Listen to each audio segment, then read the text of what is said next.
Welcome back, everyone. My name is Sam. And I'm Melissa. I grew up in the FLDS community. It is a polygamous group run by Warren Jeffs, and I moved out when I was 18 years old. I was raised LDS. Sam and I have been married for 9 years and have 2 awesome kiddos. Yes, we do. We want to quickly thank our donors and our YouTube members. We really do appreciate your love and support. Yes, we do. Today we are back at it with Sam and Mike King from Profiling Evil when they went and toured Hildale and are stopping and having memories at all these different important sites. And today I'm excited to not only see this live footage, but also get your reaction in real time as far as what it was like to revisit the City Hall where your dad worked. Yes, we apologize for some of the wind noise in the mics when I was there with Mike King. It was a stormy, windy day. So we apologize for that.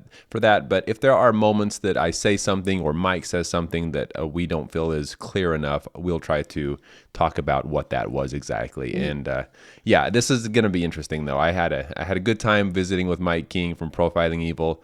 This is in front of the City Hall where my father worked for the whole time I was living in Colorado or Hildale.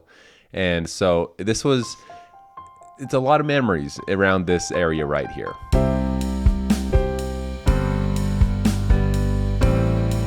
Everyone, welcome back. Sam here with Growing Up in Polygamy. And Mike with Profiling Evil, and it has been a blast so far to be with you. Thank you. Right now we're standing in front of the iconic town hall here in Hildale, Utah, where my father actually spent a lot of his time as I was growing up out here because he was the mayor of the city. Yeah, I can't think of how many times I sat at the long table with your dad and many of the other leaders in this community talking about how to get programs to protect children into the community. I was working as in the Attorney General's office for Jan Graham, who was the Attorney General at the time, and we had a program called Safe at Home.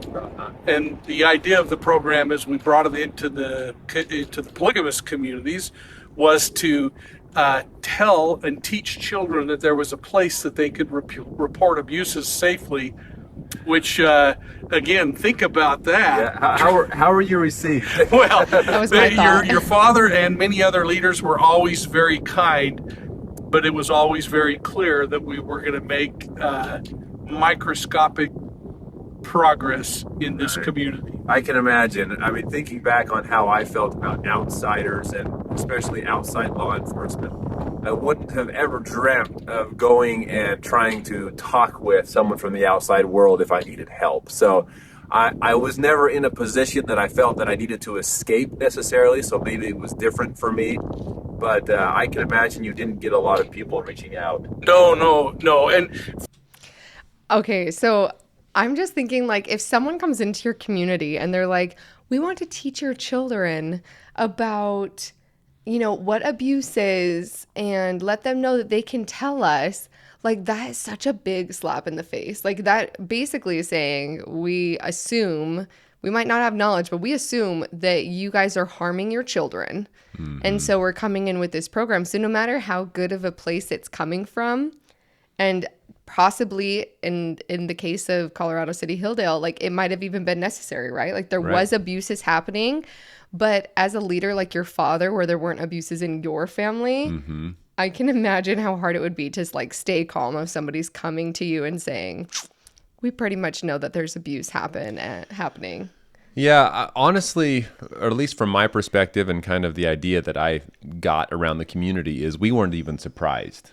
Really? We weren't even surprised. It was the outside world trying to come in and find any excuse possible to insert themselves into our business and our church and our belief, and in some way or another offer things that seem like they're going to help us out, but ultimately to take over, have control over us, take children, to insert themselves so they can kind of see what's going on and claim that it's evil and things like that. But from someone within the inside, when I was a young boy out there, I, of course, didn't think there was anything going wrong within the FLDS. Mm-hmm. So it was just, the outside world, law enforcement trying to come in and take over again. Here they go. It wasn't even really a big surprise. But like he said, they weren't very well received, of course. And my father would, I think I actually talked to Mike about this a little bit, but my father would talk about these experiences that he would have with outsiders sometimes, not in great detail, but let's see what I say here, and then if I can expand on that. But let's just say it was always kind of a thorn in his side when people like Mike King would come out and try to talk about what's going on within the church. Do you remember having any government officials like talk to you as a child about what abuse meant? Because that's what the purpose of these programs were, right? But like, were they doing it in the schools? But there weren't schools. Most of you were homeschooled. So how are they going about trying to even reach the children? And were you ever reached? Yeah. So now that I'm on the outside, I can kind of understand what Mike was trying to do is just, even if no one was there willing to accept their help, the idea was to get people at least aware that, hey, if you feel that you're stuck or trapped in a situation, there is a way to get out. There are people you can reach out to for help, right? Yeah. But to your point, for us within it, it was just kind of a, how dare you say that we need your help, oh, evil government, in our mind, right? That's what we were thinking.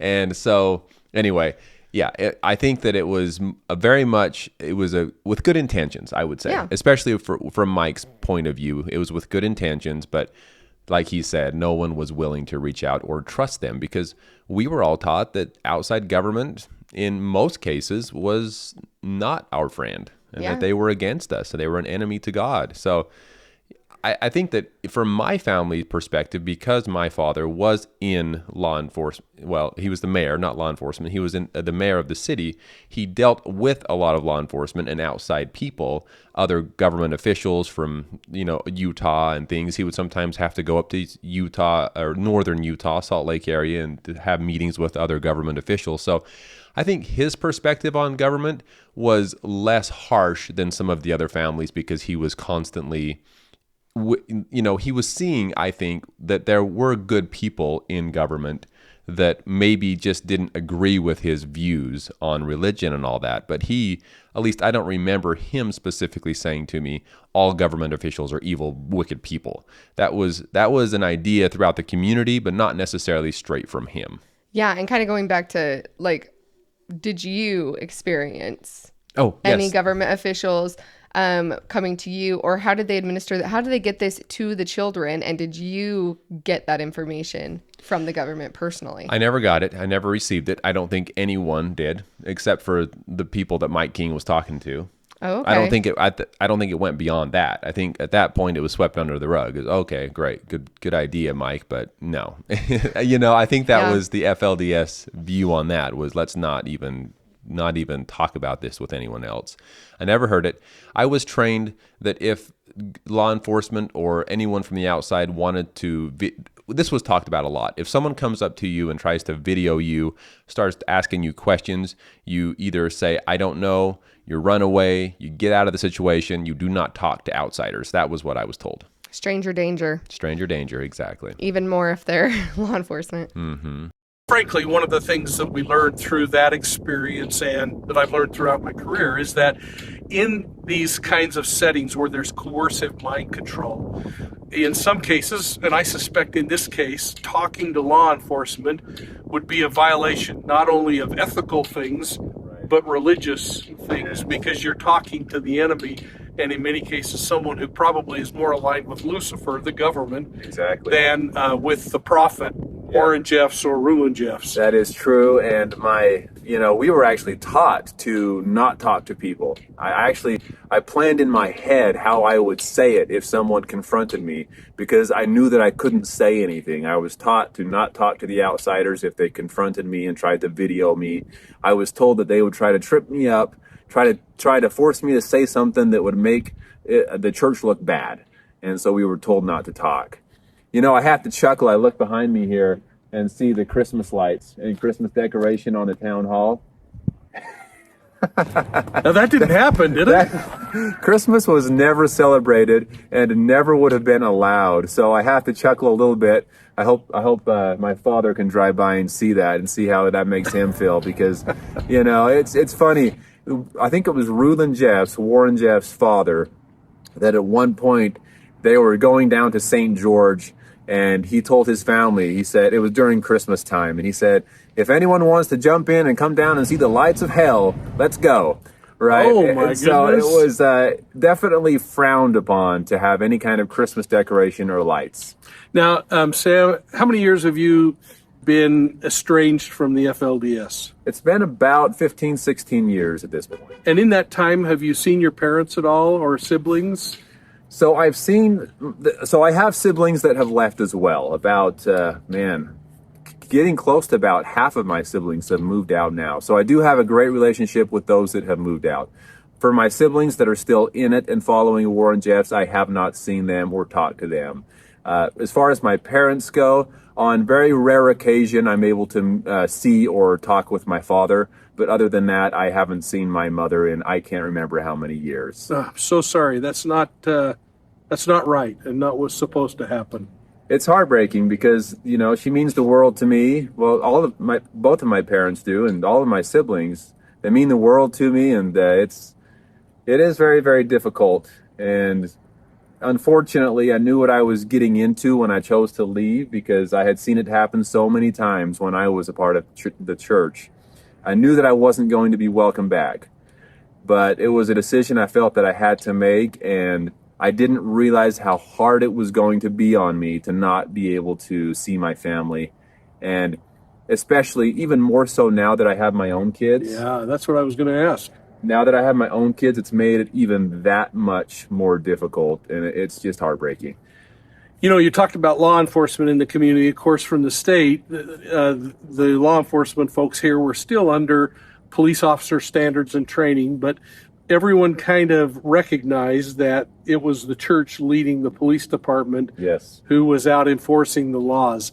And that created some really difficult positions too, because as an investigator, I could never rely on local law enforcement to share case information or to even back me up if I needed help. I would have to reach out to the Washington County Sheriff. Oh, interesting. Would the local law enforcement, those that were a part of the church and following Warren Jeffs, would they share anything with you, or did they try to ignore you? Personally, I never had any information shared from inside the police department here outward, but they were always, again, like your father and like many leaders, they were at face value, very friendly, cordial. Okay. Let's team up.